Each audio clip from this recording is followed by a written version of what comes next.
And we're talking about a Kitchener, Ontario man today who has been arrested. His crime?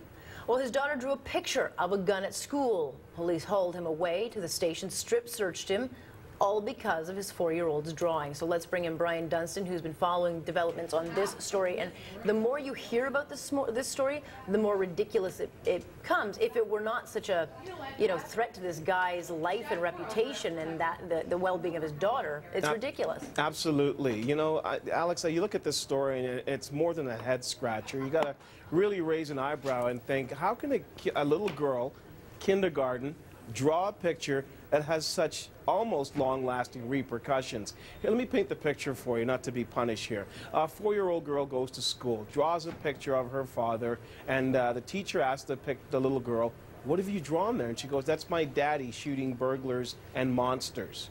Teacher takes the picture to the principal. They call Child Protective Services. Child Protective Services calls the police. Father comes to the school to pick up his kids, gets taken to the principal's office where there's 3 police officers waiting for him, arrested, charged with possession of a firearm, handcuffed, walked out of the school, taken into the back of a car and all the way to the police station where he's strip searched.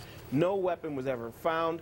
Now, there's some question as to whether their house was searched. That hasn't been determined yet. But the man who was arrested, Jessie Sansone, only signed a release after he was released. So there's a lot of questions about whether the authorities even had the right to do what they did. But the bottom line here is, how do you take a picture from a 4-year-old girl in kindergarten and extrapolate from that a man is in possession of a firearm? It's a leap of logic that has some people scratching their heads, and as I said up the top, raising an eyebrow.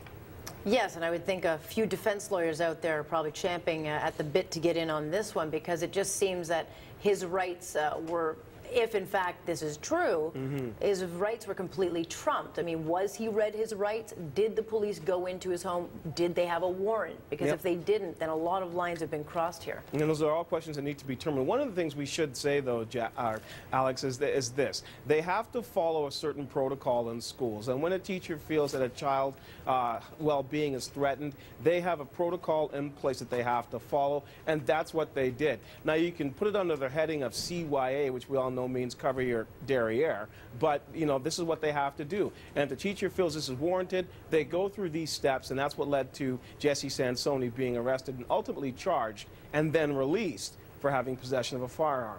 My question would be, did they talk to the parents at any time? Were the parents called and questioned?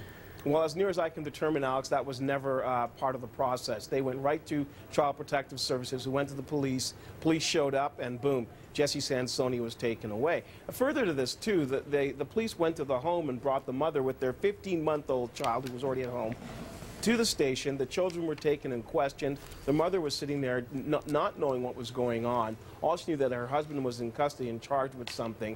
She was unsure. All right, there's still a lot of questions. I know we have crews on the ground trying to chase this story, so we'll continue bringing you developments, but troubling nonetheless, Brian. No question about that. Thanks, Alex. Thank you.